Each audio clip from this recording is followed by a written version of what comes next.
Meus queridos irmãos, uma boa noite, graça e paz. Eu gostaria de convidá-los a abrirem suas Bíblias comigo na primeira carta que o apóstolo Paulo escreveu aos Coríntios, no capítulo 13. 1 Coríntios, capítulo 13, nós trataremos um pouco a respeito da importância da maturidade cristã, da importância da caridade, da importância do amor, dentro desse bloco em que o apóstolo Paulo trata acerca dos dons espirituais. Como vocês sabem, a igreja de Corinto, a época em que recebia esse documento, atravessava inúmeros problemas, e o objetivo do apóstolo Paulo ao escrever essa missiva é justamente auxiliar essa comunidade a resolver parte desse problema, se não todos eles.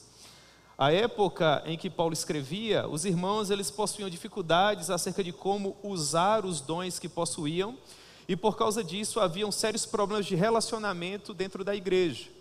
Eu quero acreditar que os conselhos que são oferecidos pelo apóstolo Paulo para tratar desses problemas, a época em que ele escrevia para a comunidade de Corinto, são importantes para, quem sabe, nos ajudar a sanar os nossos problemas da atualidade. Nós somos pessoas imperfeitas que temos a responsabilidade de perseguir uma perfeição, porque é dessa forma que a palavra de Deus nos assevera. Nós precisamos almejar crescer até que finalmente alcancemos a plena estatura de pessoas perfeitas em Cristo. Sabemos, todavia, que enquanto seres humanos nesse tabernáculo isso não será possível, mas isso não significa dizer que nós não tentaremos. Nós precisamos nos esforçar para cada nova manhã sermos pessoas melhores, ainda que saibamos que enquanto peregrinos e forasteiros que somos, perfeitos aqui nós nunca seremos, mas precisamos tentar. Amém?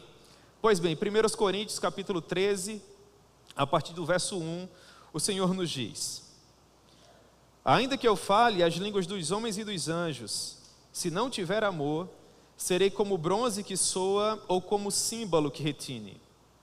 Ainda que eu tenha o dom de profetizar e conheça todos os mistérios e toda a ciência, ainda que eu tenha tamanha fé a ponto de transportar os montes, se não tiver amor, nada serei.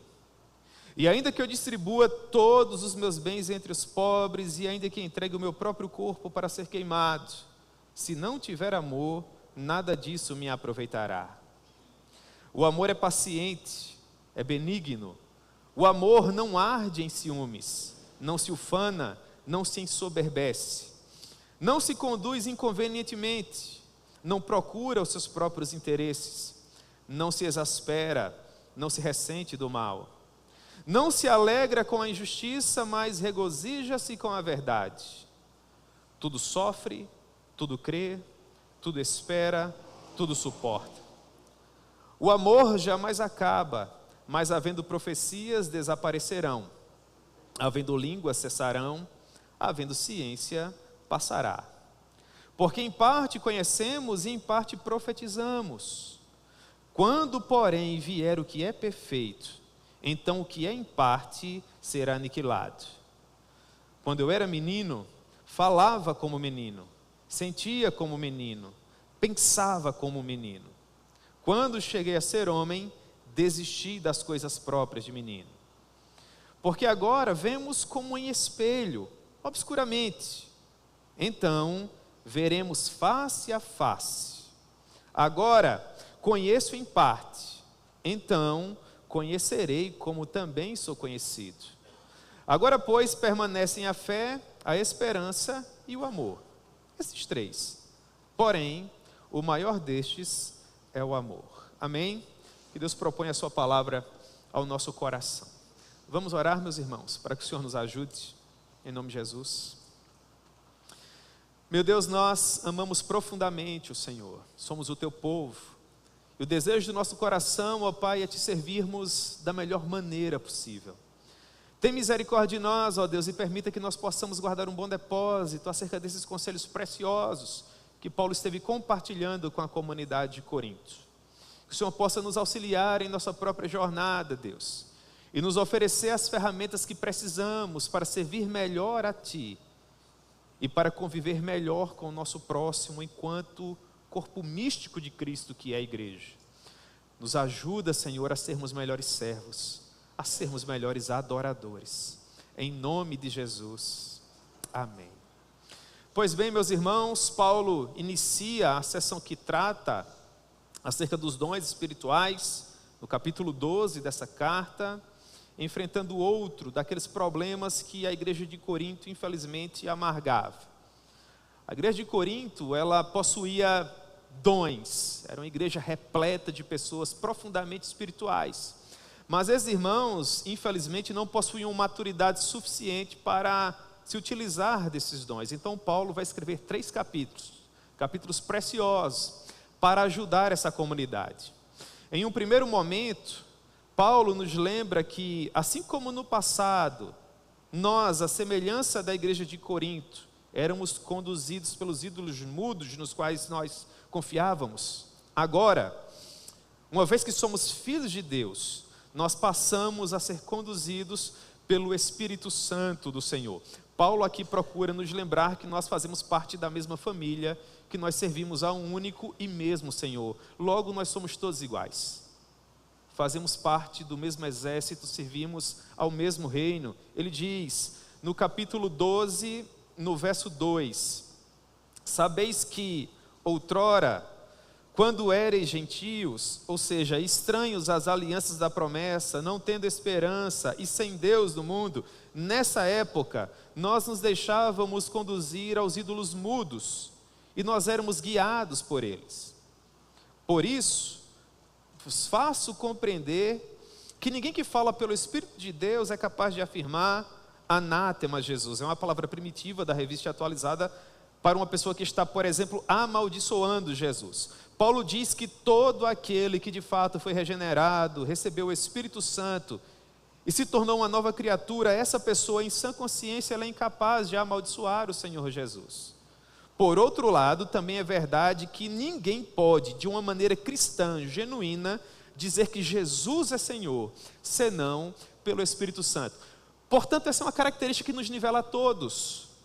Todos nós que temos capacidade salvífica suficiente para afirmarmos a plenos pulmões que o Senhor Jesus é Senhor, nos fazemos irmãos, passamos a fazer parte do mesmo corpo, compomos a mesma família. É o que Paulo nos diz aqui. Há aqueles que são mais maduros, há aqueles que são imaturos, tendo em vista peculiaridade do seu caráter, tempo de caminhada, conhecimento bíblico, conhecimento de vida, enfim. Mas todos nós fazemos parte da mesma família, somos o mesmo corpo, servimos através do poder do mesmo Espírito. E Paulo continua trabalhando essa perspectiva que nos nivela, e em um segundo momento ele diz que, apesar dos dons serem diversos, e o mesmo Senhor é quem governa soberanamente a distribuição de todos esses dons. Portanto, não há nenhum dom, nenhuma capacidade que temos que seja inata, que pertence a nós. Tudo que temos é dom de Deus. O homem não pode receber nada sem que do céu ele tenha recebido. Paulo diz isso a partir do verso 4 do capítulo 12. Ele diz, ora, os dons são diversos, mas o Espírito é o mesmo Espírito Santo que dota o expositor público das Escrituras, é o Espírito Santo que dota você com o seu dom que talvez não te dê tanta evidência. Às vezes nós achamos que alguns irmãos são privilegiados pelo fato de subirem numa plataforma como essa para serem vistos, mas não necessariamente. É o mesmo Espírito Santo que dota alguém com capacidade para explicar a palavra, ao tempo em que dota outro para dobrar os seus joelhos com o quarto fechado e orar. Um não é mais importante que o outro, Paulo vai ensinar isso. É o mesmo Espírito que atua na vida do pregador, do expositor, do orador e daquele irmão que ora em secreto. De forma que, verso 5 do capítulo 12, há também diversidade nos serviços, mas o Senhor é o mesmo, ou seja, é o Senhor Jesus quem está usando as suas ferramentas. Se no verso 4 o Espírito Santo é mencionado como aquele que concede esse dom, que às vezes é tão diverso, no verso 5 Paulo diz que é o Senhor Jesus quem conduz os seus eleitos para implementar na terra os valores do seu reino. O Jesus que usa o pregador no culto, por ocasião desse ato solene, é o Jesus que usa o adolescente do outro lado da rua, com aquele cartaz, Jesus salva, um não é mais importante que o outro. Estamos servindo o mesmo exército, compondo a mesma missão. Ele está dizendo que Jesus salva com um cartaz, e eu estou dizendo a partir desse púlpito com a minha voz, mas a missão é a mesma. Não há melhor nem pior, porque Jesus é quem usa ambos. E no verso 6, Paulo diz que há diversidade nas realizações. Se trata do aparato físico exterior, é aquilo que você consegue enxergar. A diversidade nas realizações, mas o mesmo Deus. Perceba, em um primeiro momento é o Espírito Santo, verso 4, em um segundo momento é o Senhor Jesus, verso 5, e agora é o Deus Pai, no verso 6. Quem opera tudo em todos, a Trindade Santíssima aqui personificada, para que nós não tenhamos qualquer dúvida de que pertencemos ao Senhor, somos família dele e tudo que temos vem dele. Mas em terceiro lugar, Paulo diz que cada um dos dons espirituais são produto da obra do Espírito Santo no seu povo. E esse utilizar do Espírito Santo não visa, em aspecto algum, a promoção humana, o privilegiar do nome de quem recebeu esse dom. Se você usa uma característica que lhe foi comunicada por Deus para sua promoção pessoal, meu irmão, você usa de uma maneira muito equivocada o dom que recebeu. Porque a função do Deus Espírito Santo é glorificar a pessoa do Filho. Os dons espirituais servem para conduzir a igreja até Jesus, para que ele seja glorificado. Ou seja, Paulo está dizendo, a partir do verso 7 do capítulo 12, que a manifestação do Espírito é concedida a cada um visando um fim proveitoso, visando edificação, a promoção do reino. Então ele começa a elaborar e ele fala quais dons nós recebemos. Não é uma lista exaustiva. Paulo não trata de todos os dons aqui, mas ele nos dá meros exemplos. Ele diz: porque a um é dada mediante o Espírito a palavra de sabedoria. Há irmãos que têm discernimento. Há irmãos que conseguem fazer uma leitura da realidade que você não consegue. Isso não se aprende lendo livros. É simplesmente dado. Há pessoas que chegam num determinado ambiente, elas batem um olho aqui e ali, já sabem de tudo. E você, coitado, fica ali a ver navios. Depois você sai daquele ambiente e a pessoa fala: você percebeu? Olha, aconteceu isso, aconteceu aquilo. Você, meu Deus, eu não vi nada. Eu não vi nada. Eu sou um Deus, eu não vejo nada. É impressionante, irmãos. Outros, por sua vez, pelo mesmo Espírito, recebem a palavra do conhecimento. É aquela pessoa que tem um conselho de qualidade. É aquela pessoa que possui sensibilidade suficiente para aplicar a palavra devida como um lenitivo para a sua alma. É aquela pessoa que faz bem ouvi-la. Que as palavras fluem dos seus lábios como verdadeiras torrentes de graça. É a palavra do conhecimento, mas outro pelo mesmo Espírito tem fé. É aquela pessoa resiliente, é aquela pessoa que consegue ver o que às vezes ninguém mais vê, ouve o que às vezes ninguém mais ouve, todo mundo já existiu, ele ainda está lá. É uma capacidade dada por Deus. Enquanto outros possuem dons de curar, outros operações de milagres, alguns outros profecia, a outro discernimento de espíritos, a um variedade de línguas, a outro a capacidade para interpretá-las. Mas eu chamo a atenção para o verso 11 do capítulo 12. Paulo diz: mas um só e o mesmo Espírito realiza todas as coisas, distribuindo-as como lhe apraz, a cada um individualmente. A cada um individualmente. Meus irmãos, há irmãos queridos que nasceram com o dom da diaconia. São os nossos amados diáconos. Receberam do Senhor a capacidade de sofrer pelo rebanho. Exercem dons na área da misericórdia.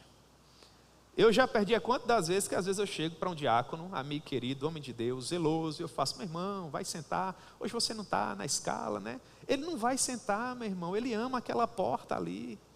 Entendeu? Impressionante. Às vezes você fica aqui, vê um outro irmão ali em pé, você, quem é que está na escala, quem não está, senta. É do coração dele.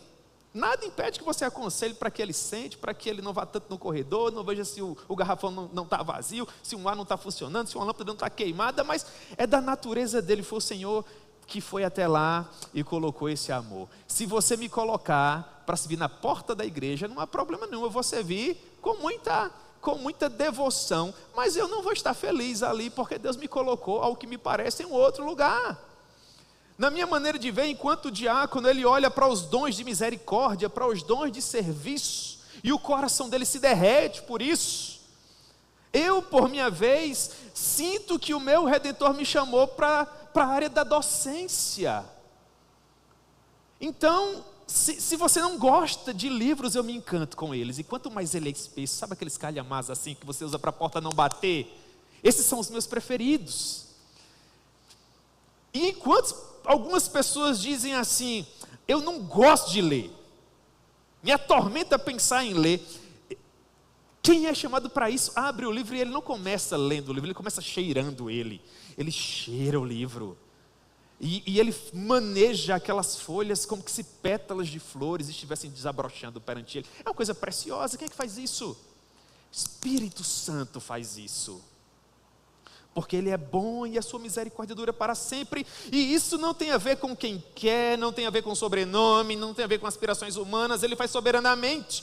Na minha maneira de ver, Ele faz isso por nós mesmo antes de nós nascermos. Antes de nascermos, Ele nos dota com aquilo que nós seremos para o resto da nossa vida. E ao longo das nossas vidas, nós vamos conseguindo melhores ferramentas para manusear esse dom. Em quarto lugar, Paulo diz que o Senhor é soberano na distribuição desses dons. Ainda que uns tragam mais projeções que outros. Não significa dizer que por projeção uma pessoa vai ser melhor que outra, mais importante que outra. Mas significa dizer que alguns dons vão colocar algumas pessoas em um local de destaque. Como o da docência, por exemplo. Você tem que se colocar diante das pessoas para poder ensiná-las. E as pessoas naturalmente vão precisar olhar para você. E vão conhecer você. Não significa dizer que quando você exerce um dom que não te coloca em evidência, você é inferior àquela pessoa. O Senhor Jesus nos diz no verso 12 do capítulo 12. Porque assim como o corpo é um e tem muitos membros, e todos os membros, sendo muitos, constituem um só corpo, assim também com respeito a Cristo. Verso 14. Porque também o corpo não é um só membro, mas muitos.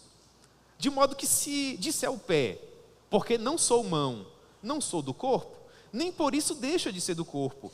E se o ouvido disser, porque não sou olho, não sou do corpo, nem por isso deixa de o ser. Às vezes nós nos ferimos na caminhada.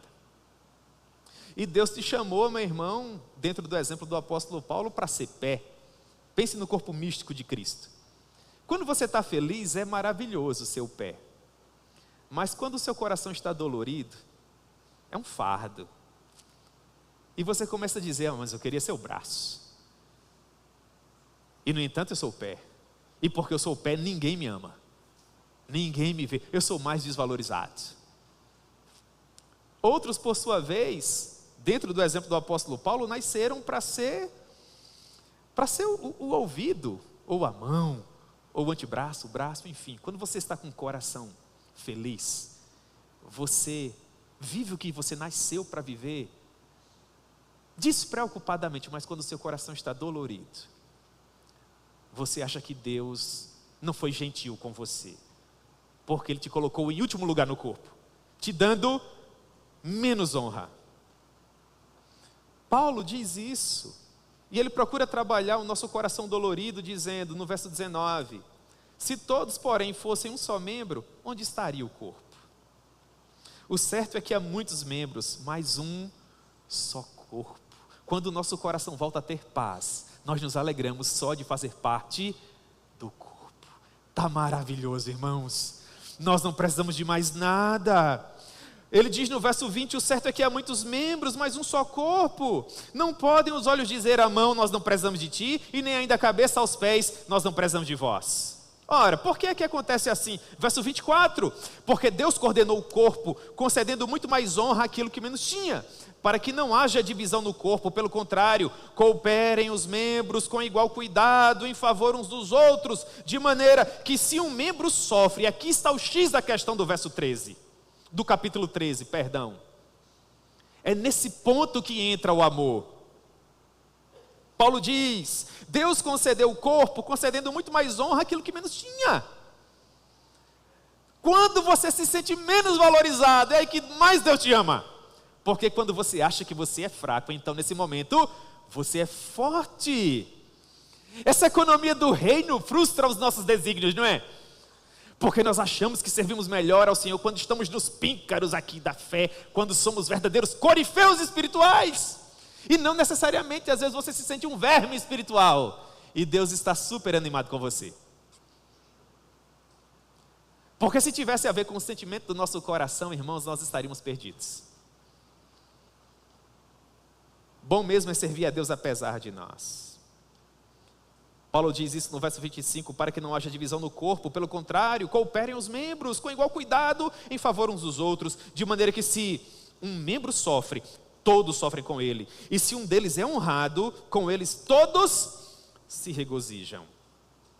Ora, por fim ele trata de uma outra lista de dons, esses aqui são os mais famosos. A partir do verso 28 ele diz: a uns estabeleceu Deus na igreja, primeiramente apóstolos, depois profetas, em terceiro lugar mestres, depois operadores de milagres, depois dons de curar, socorros, governos, variedade de línguas em último lugar.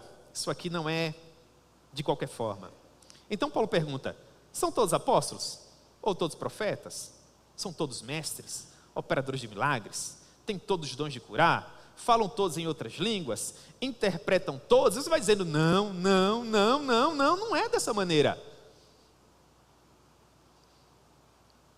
Entretanto, diz Paulo, procurai com zelo os melhores dons. Em outras palavras, ele está dizendo: encontre aquilo que você nasceu para fazer e gaste a sua vida nisso.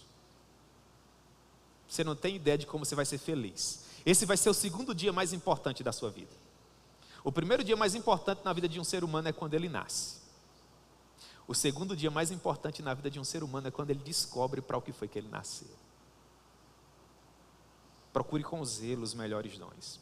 Mas em quinto lugar, aparentemente Paulo propõe uma espécie de escala de importância para determinados dons na área do ensino. Paulo não se contradiz, ele não está dizendo que ninguém é melhor ou pior. Mas para o contexto da igreja de Corinto, haviam alguns dons que precisavam ser privilegiados, é o que Paulo diz aqui. E no que diz respeito a essa categoria de dons na área do ensino, aí entra dom de línguas, dom de interpretação de línguas, palavra de sabedoria, de conhecimento, profecia. No entendimento do apóstolo Paulo, o dom mais importante seria o de profetizar. E ele vai dizer o motivo lá no capítulo 14, a partir do verso 1. Ele diz: segui o amor e procurai com zelo os dons espirituais, mas principalmente que profetizeis. Pois quem fala em outra língua não fala a homem, senão a Deus, visto que ninguém o entende. E em espírito fala mistérios. Mas o que profetiza fala aos homens, edificando, exortando e consolando. Profetizar aqui é ensinar, é dar uma aula de teologia, é abrir a palavra de Deus com propriedade e compartilhar uma mensagem de qualidade para abençoar a vida do seu irmão. O que todos nós podemos fazer. Uma área em que todos nós podemos crescer. Então, se há uma área do conhecimento que nós precisamos privilegiar, é uma área que nos leva à palavra de Deus e nos robustece nela. Para que se alguém vier a nos cortar, como uma vez disseram do John Bunyan, nós venhamos a sangrar a Bíblia. Pois bem, Paulo trata da maneira devida como os dons são distribuídos e quem está por trás da distribuição desses dons. Ele diz o motivo pelo qual eles são distribuídos no capítulo 12, e no capítulo 14 ele diz para a igreja de Corinto privilegiar o ensino. Entre os capítulos 12 e 14 é o capítulo que nós lemos, que é o capítulo 13, é o capítulo da caridade cristã, é o capítulo da maturidade. E a maturidade espiritual é de fundamental importância para o desenvolvimento, não apenas desses dons, mas do nosso relacionamento com Deus e bem assim do nosso relacionamento com o próximo. Paulo diz que por mais que você venha discernir de fato qual o seu dom específico, e ainda que você venha crescer muito na área de um conhecimento teológico que edifique o corpo de Cristo e promova a expansão do seu reino, se tudo isso não servir para tornar você o melhor servo, o melhor adorador, alguma coisa está errada. Porque quando nós crescemos muito, espiritualmente falando, e não amadurecemos, irmãos, nós até ajudamos na promoção da expansão do reino, mas às vezes não conseguimos cooperar muito na manutenção desse reino. A gente atrai muito com os dons que temos, mas mantemos muito pouco. E por isso o capítulo 13 é tão importante, porque é o capítulo que dá liga. É o capítulo que põe os nossos pés no chão. É o capítulo que nos lembra de crescer em áreas que às vezes nos custam caro, que cortam na carne, que desafiam não apenas o nosso intelecto, mas sobretudo o nosso coração. Então ele diz no verso 1: ainda que eu fale as línguas dos homens e dos anjos, se não tiver amor, serei como bronze que soa ou como símbolo que retine.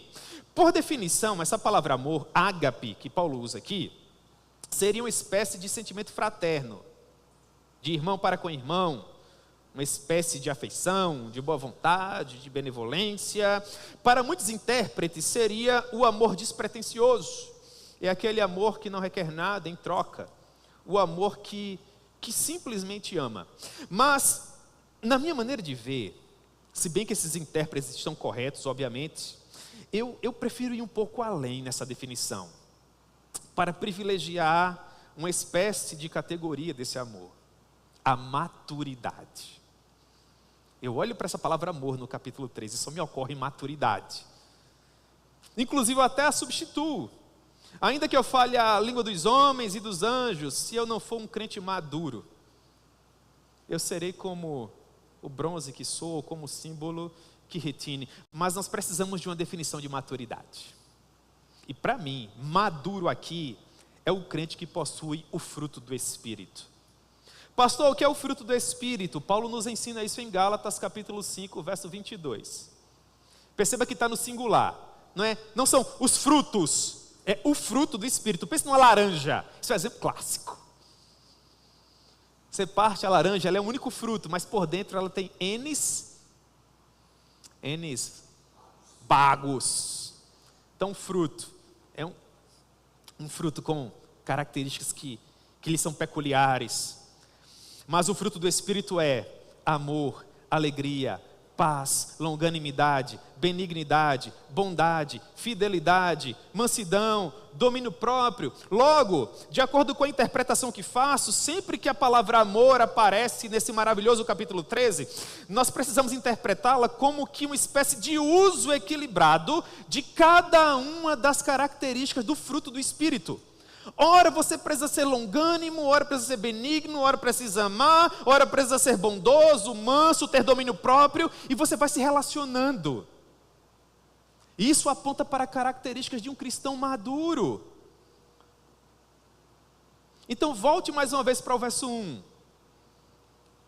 Perceba, Paulo diz: ainda que eu fale as línguas dos homens e dos anjos. Ele está fazendo uso de um recurso de comparação hiperbólica. Ele está de um extremo ao outro. Um exemplo exagerado, partindo do menor para o maior, para que você tenha a devida compreensão daquilo que ele quer ensinar. Ele diz: ainda que eu fale a língua dos homens e dos anjos. Na lista de dons elaborada pelo apóstolo Paulo no capítulo anterior, no capítulo 12, que foi a nossa introdução, o dom de línguas aparece em último lugar. Vocês lembram que eu falei na minha leitura que isso não era por acaso? Por quê? Porque o povo de Corinto simplesmente amava o dom de línguas. O culto público acontecia e todo mundo que tinha um dom não perdia a oportunidade, irmãos. Mas os irmãos falavam mesmo. Era uma coisa impressionante.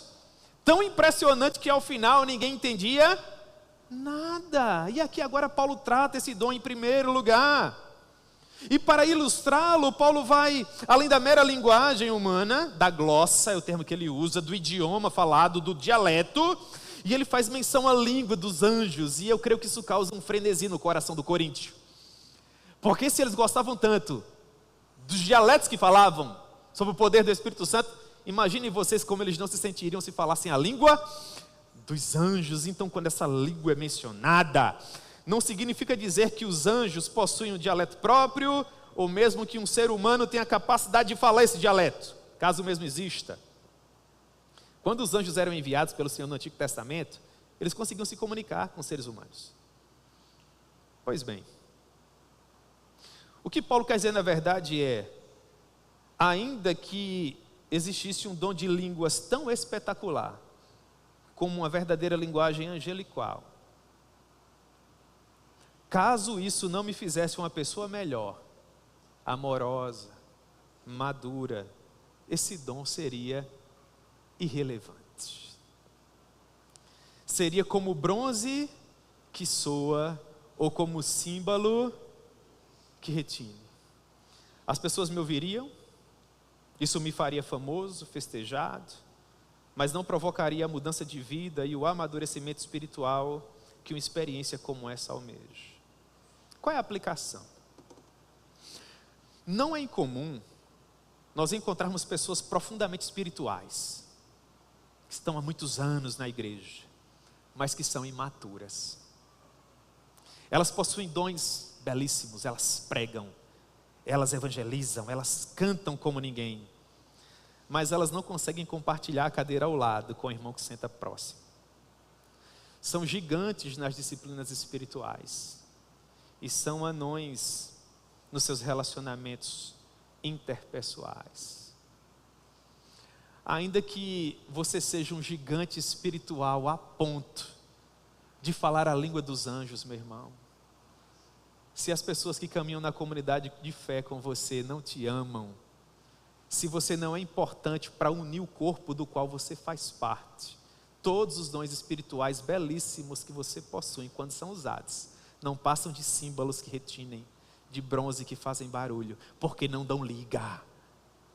E crente maduro precisa dar liga ao corpo. Você precisa usar os seus dons para edificação, meu irmão. Eu tinha um professor no seminário que ele disse que em nossa jornada cristã, às vezes nós passamos daquele estágio em que a gente não pode mais fazer beicinho. Ele dizia, sabe, o biquinho. O crente maduro, ele precisa passar por um determinado estágio da vida em que ele até vai ser afetado, ele até vai sofrer, mas ele já passou por isso tantas vezes que ele deve superar esses efeitos nocivos do coração mais rápido. Porque existem aqueles irmãos neófitos que estão vindo logo atrás e que precisam da ajuda dele, da liga que ele dá ao corpo. Um cristão maduro, ele pode até entristecer-se, mas ele não pode passar tanto tempo entristecido, assentado lá nos bancos finais da igreja, esperando que o louvor cante aquela música, eu não preciso ser reconhecido por ninguém. Não, meu irmão, ele precisa usar da experiência que tem, dos favores que já recebeu, para encontrar na cruz ensanguentada o combustível que vai trazê-lo de volta.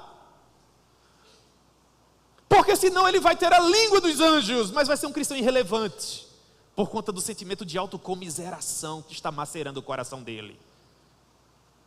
E Paulo continua, ele diz, e ainda que eu tenha o dom de profetizar, e profetizar aqui significa pregar o evangelho, expor com propriedade a escritura. Talvez Paulo pensasse no exemplo de Corinto, nos oradores que a igreja amavam, Pedro, Apolo.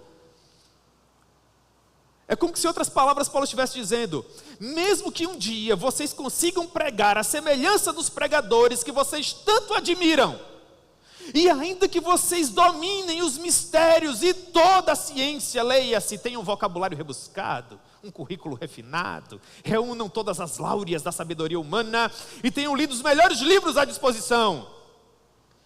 Se isso não faz você conseguir ouvir com alegria e humildade o irmão recém-convertido, que acabou de compreender o evangelho, está fazendo as primeiras formulações teológicas, meu irmão, esse seu conhecimento não é tão importante para nós.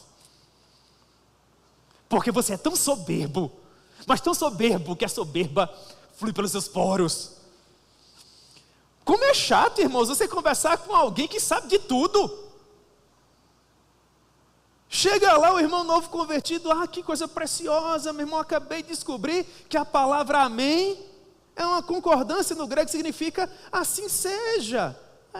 Mas você está sabendo disso agora? E você sabe o que é aleluia? E você sabe o que é maranata? E você sabe o que é Yeshua, Yamashia? E sabe qual a flexibilidade do rabo do jacaré?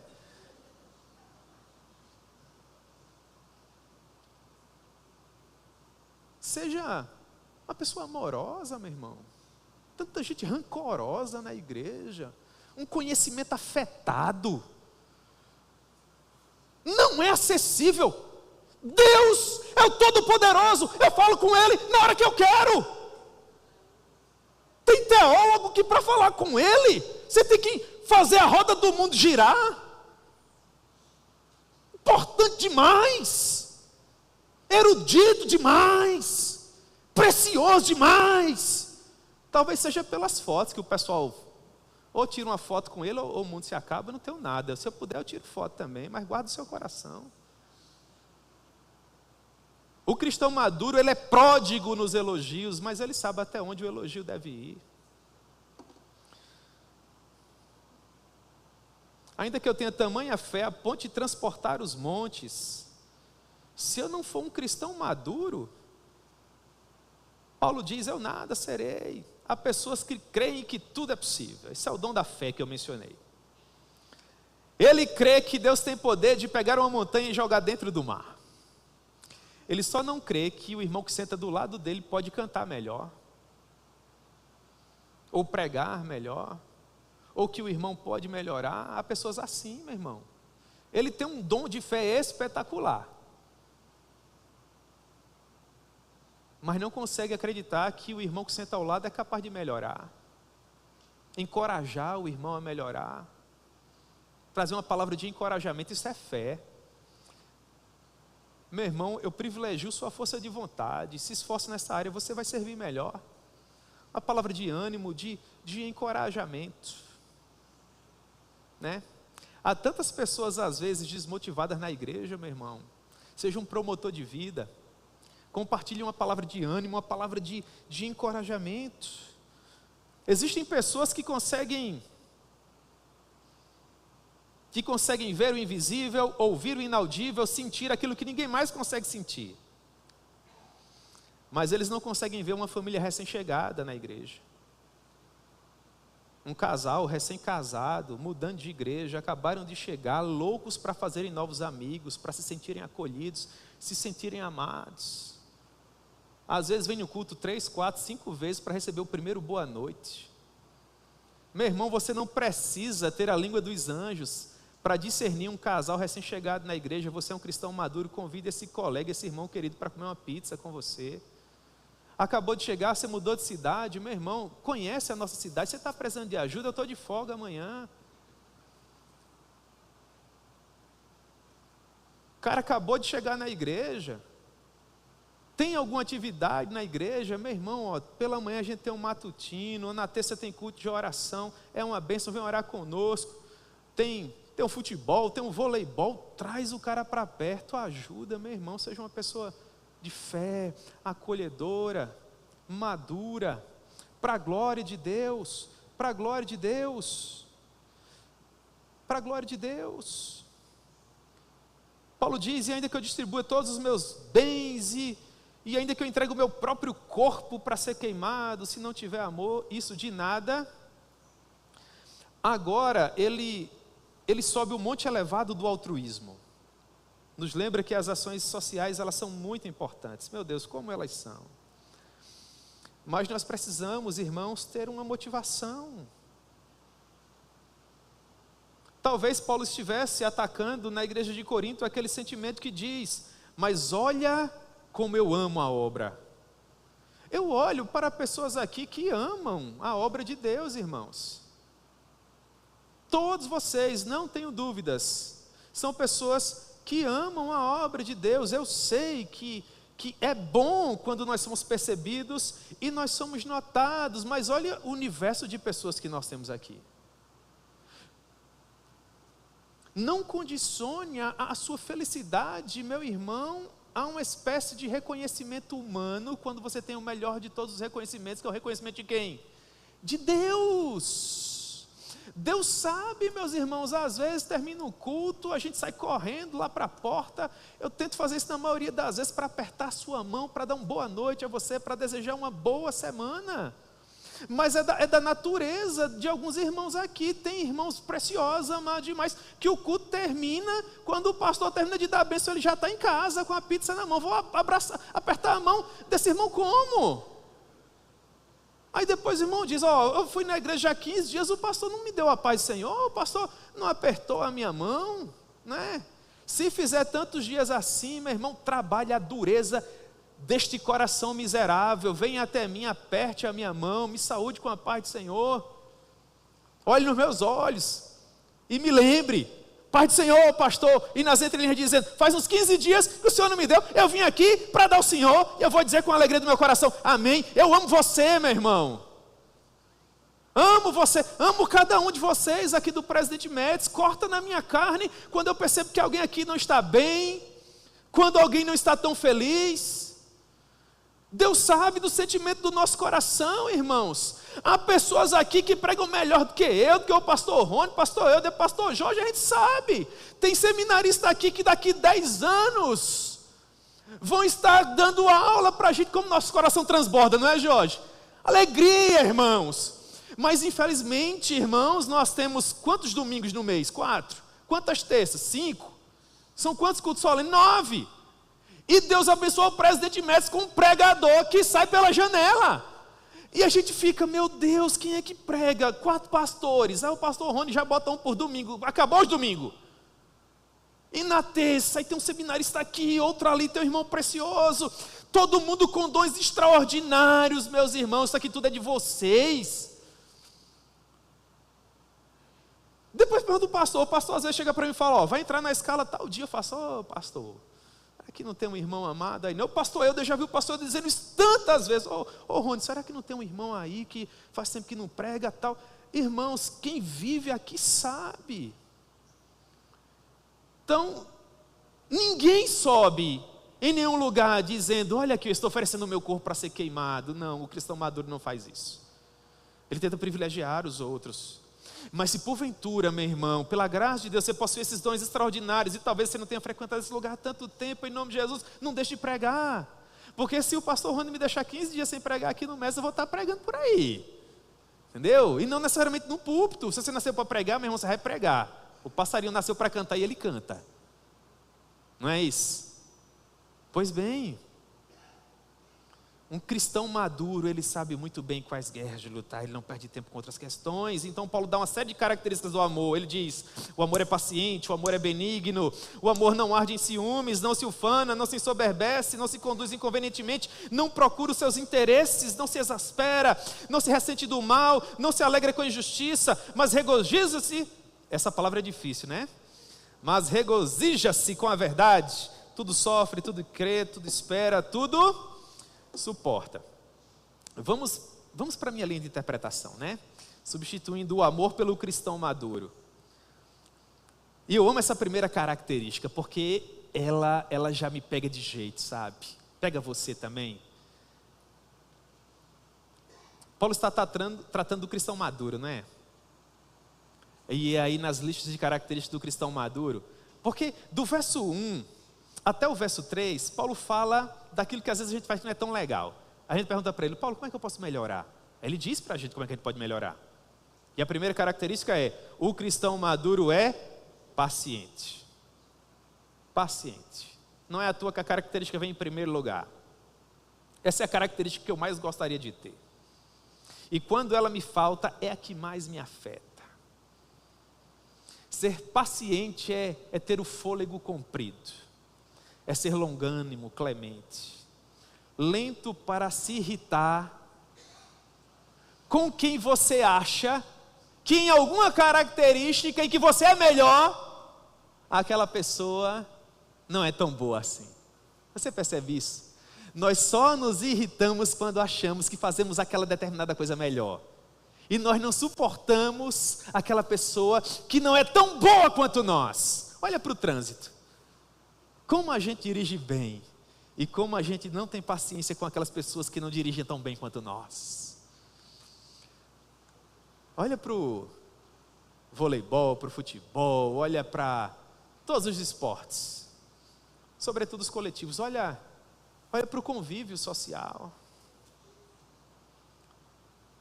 O cristão maduro, ele tem um fôlego comprido para dar tempo para que aquela pessoa melhore, para que ela cresça. Ele é gentil.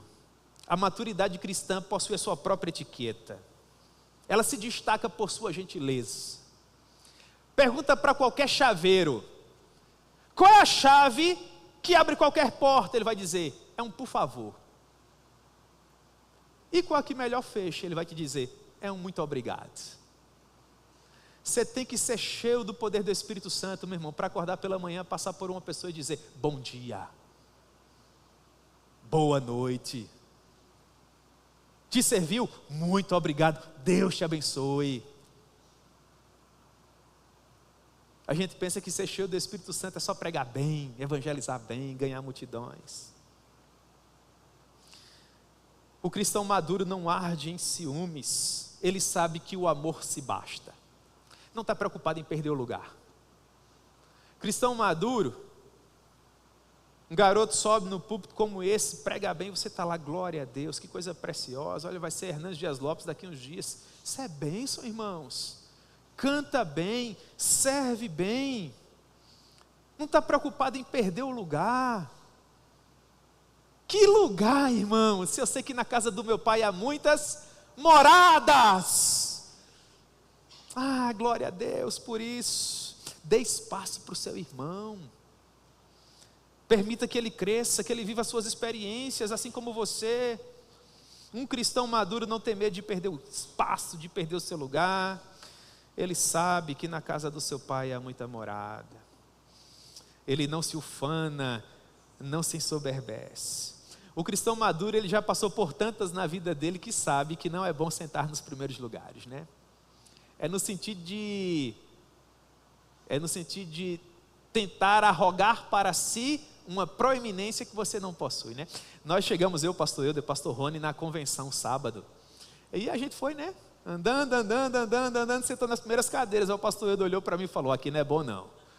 Vai chegar o pessoal importante aí. Não é o que o princípio bíblico explica, né? Aí a gente pegou as Bíblias e faltou, irmãos. Para a glória de Deus, não é bonito isso? Glória a Deus, né? Assim como Jesus disse que às vezes você senta lá atrás, o irmão quer te conceder uma honra, porque honra a quem honra, e o irmão senta um pouco aqui mais na frente. Foi o que aconteceu, né? Pastorzada, todo mundo seguiu o princípio, sentou lá atrás. Pastor Valberto foi começar o ato solene, fez: pastores, por favor, sentem na frente. Foi todo mundo feliz, né? Mandou, está chamando, a gente vai. Então, meu irmão, no nome de Jesus, sabedoria destilada por Salomão, não seja os teus próprios lábios que te louvem. O que é que Paulo está fazendo aqui? Está tratando dos problemas de relacionamento da igreja de Corinto, escrevendo para cristãos. Está dizendo: se você puder elogiar, elogie. Um cristão maduro é pródigo em elogios, ele não é econômico em elogios, contudo ele sabe até onde o elogio pode ir, porque a maturidade que ele tem para elogiar é a mesma maturidade que vai fazer com que aquele elogio não prejudique a vida do seu irmão. Mas existe um outro extremo, tem irmão que, preocupado para que o colega não se ensoberbeça, não elogia nunca. O amor não se conduz inconvenientemente. Aí dentro de inconveniente, na minha maneira de ver, Paulo explica o que seria não se conduzir inconvenientemente. É não procurar os seus próprios interesses, não se exasperar, não se ressentir do mal. A palavra inconveniência aqui é a palavra em língua portuguesa para asco. A ideia de Paulo é: você é um cristão maduro, procure não causar repulsa no seu irmão. Encontre o meio termo, traga ele para perto de você. Como você pode fazer isso? Não busque os seus próprios interesses. Olha para Timóteo, escrevendo para os Filipenses capítulo 2, Paulo vai dizer: porque a ninguém tenho de igual sentimento que Timóteo, que sinceramente busque os seus próprios interesses, os interesses da igreja. Paulo diz: porque todas as demais pessoas buscam o que é seu próprio, e não Timóteo. Timóteo busca os interesses de Cristo Jesus. Se você puder agradar alguém, meu irmão, agrade. Se você puder ceder a vez, pelo menos uma vez, vai lá, né? Deixa o colega passar, espera um pouco mais, não está tão apressado, contempla um pouco, experimenta um pouco, vive um pouco. A gente vive apressado demais. Cara, às vezes não tem nada para resolver, nada. Mas não pode ceder uma vez, não pode oferecer uma outra face, não pode mais caminhar outra milha, porque a gente é tão servido, que a gente não suporta servir e transfere isso para a igreja.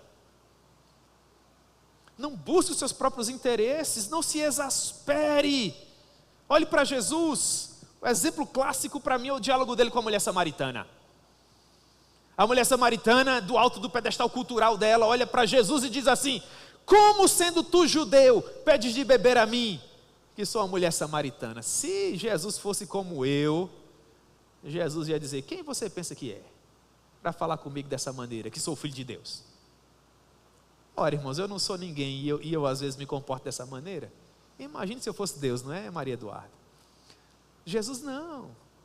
Olha a resposta dele: mulher, se tu soubesses quem é que está falando contigo e o que eu posso fazer por você, seria você que me pediria água. E eu não te daria da mera água do poço de Jacó, mas eu te daria da água. E olha como o diálogo mudou. Salomão destilando sabedoria mais uma vez: a palavra branda desvia o furor. Não se ressente do mal. Não se ressente do mal. O exemplo para mim é Moisés. Eu gosto muito daquela passagem de Números capítulo 12. A esposa de Moisés morreu, aí ele casou de novo. Miriam não gostou. Aí Miriam chamou Arão. Ah, você viu Arão? O Moisés casou com aquela mulher. Eu não gosto daquela mulher. Ah, não gosto, ele errou. Ah, na minha opinião ele errou. Miriam achava que ninguém tinha ouvido. Sabe quem ouviu?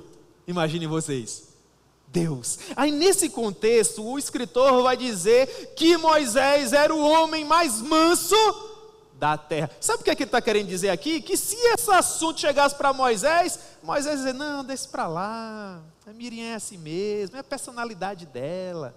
Miriam é essa personalidade forte, né? Que diz o que pensa. Tem gente que se utiliza da personalidade forte que tem para dizer o que quer. E não é dessa maneira, irmãos. Aí Deus chama os três.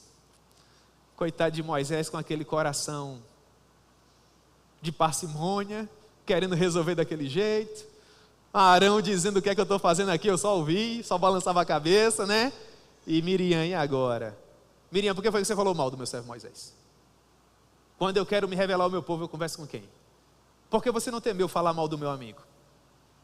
E Deus foi tratar com Miriam, irmãos. Não se ressinta tanto. Guarde o seu coração das raízes da amargura. Não ande tão amargurado. Ore para que Deus te conceda graça para liberar um perdão, para que você caminhe mais leve, para que você seja uma pessoa mais livre. Há pessoas que às vezes na comunidade de fé sadia foram magoados, não foram percebidos, alguma coisa de ruim aconteceu, não conseguem mais encontrar um lugar de alegria para o coração. Enquanto Paulo diz que o amor tudo sofre, tudo crê, tudo espera, tudo suporta. Qual é o exemplo para isso aqui? Na minha maneira de ver Jesus: tudo crê, tudo espera, tudo suporta. Qual a prova máxima disso? É que até hoje Ele caminha com você. Eu olho, meu irmão, para Jesus caminhando comigo e eu digo para o meu coração: de fato Ele tudo crê, tudo espera, tudo suporta, porque eu sou o mais miserável dos pecadores, que não sou digno nem de ser chamado um servo de Deus. E aqui estou eu, compartilhando do que o meu Deus tem feito na minha vida com todos vocês. Meus irmãos, esse texto requer uma maior reflexão. Eu tinha preparado mais coisas para conversar com vocês, mas hoje nós temos um ato muito solene depois da exposição pública da palavra. Eu gostaria de caminhar para o final, apenas reiterando essa ideia de maturidade, que está do verso 12 ao verso 13, os demais versos, quem sabe depois a gente explica melhor, conversa melhor.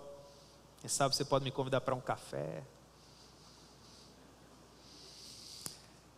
Paulo diz, a partir do verso 11, porque quando eu era menino, falava como menino, sentia como menino, pensava como menino, mas quando cheguei a ser homem, desisti das coisas de...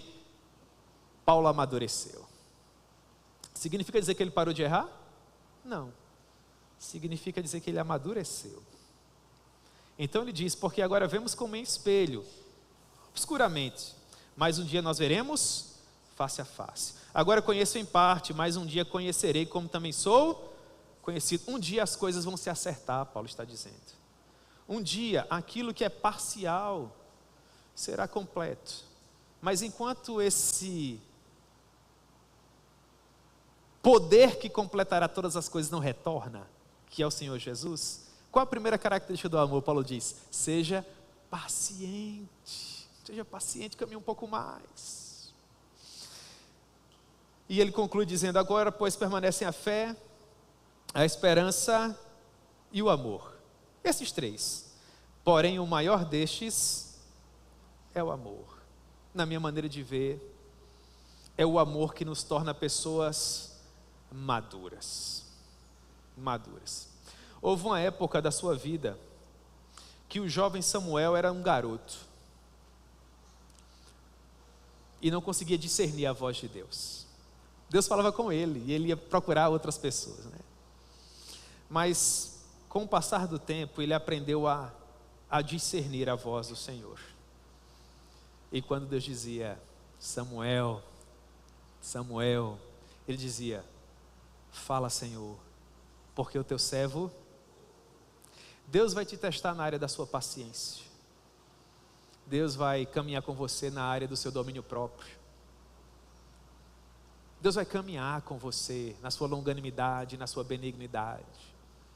E quando isso acontecer, meu irmão, diga para Deus como Samuel.